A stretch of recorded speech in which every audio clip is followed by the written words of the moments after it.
સુરતમાં ગુનાખોરીને ડામમાં પોલીસ મેદાને ગઈ છે ત્યારે ઢિંડોલી પોલીસે 6 ટીમો બનાવી વેસ્તાન આવાસમાં કોમ્બિંગ હાથ ધરવાની સાથે માથાભારે આરોપીઓને ઘરોમાં સરપ્રાઇઝ ચેકિંગ કર્યું હતું, જેને લઈ અસામાજિક તત્વોનો ફફડાટ વ્યાપી ગયો હતો।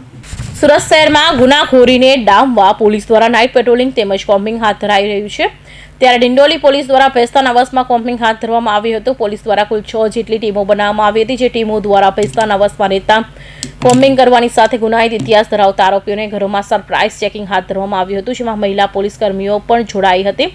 આ ઉપરાંત અગાઉ ડ્રગ્સના ગુનામાં સંડોવાયેલા આરોપીઓના ઘરોમાં પણ સરપ્રાઇઝ ચેકિંગ હાથ ધરવામાં આવ્યું છે।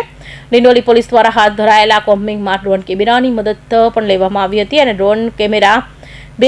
ડ્રોન કેમેરા દ્વારા વિસ્તારોમાં કોમ્બિંગ કરાયું છે। આ કોમ્બિંગમાં ઝોન 2 ડીસીપી ડિંડોલી પીઆઈ સહિત 150થી વધુ પોલીસ કર્મીઓ જોડાયા હતા। તો કોમ્બિંગ દરમિયાન જાહેરનામાનો ભંગ, દારૂ પ્રોહિબિશન, તડીપાર, ટપોરી, વાહન ચેકિંગ સહિતના 76 લોકો સામે કાર્યવાહી પણ કરાઈ હતી।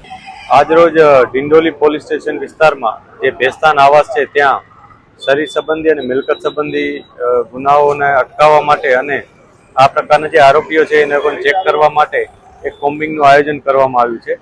આ કોમ્બિંગમાં ઝોન 2ના 5 પોલીસ સ્ટેશનમાંથી પોલીસની ટીમો બનાવી અને જુદી જુદી ટીમો અહીંયા બનાવવામાં આવી છે, જેમાં 6 અલગ અલગ ટીમો છે, જેમાં અમે મહિલા પોલીસ પણ સામેલ રાખી છે અને આ તમામ લોકો એમને જે પણ ટાસ્કિંગ આપવામાં આવ્યું છે એ ટાસ્કિંગ મુજબ જે આરોપીઓનું લિસ્ટ છે એને ચેક કરે છે। એમાં એમસીઆર કાર્ડ અને શરીર સંબંધી ગુનાઓના આરોપીઓ છે।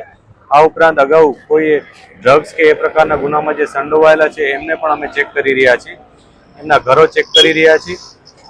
આ જે કોમ્બિંગની કામગીરી છે એમાં અમે વિશેષ પ્રકારે એક ડ્રોનનું પણ મદદ લીધી છે કે જેમાં 2 ડ્રોન દ્વારા અમે આખા વિસ્તારમાં કોમ્બિંગ કરી રહ્યા છીએ। આ ડ્રોન અમને એરિયલ સર્વેલન્સની દ્વારા મદદ કરે છે, જેથી કોઈએ છત ઉપર અથવા અન્ય કોઈ જગ્યાએ કે અવાવરૂ જગ્યાએ પોતાની કોઈ વસ્તુ છુપાવી હોય અથવા કોઈ ગેરકાયદેસર પ્રવૃત્તિ ચાલતી હોય એના ઉપર અમે નજર રાખી શકીએ અને તત્કાલ એના ઉપર કાર્યવાહી કરી શકીએ।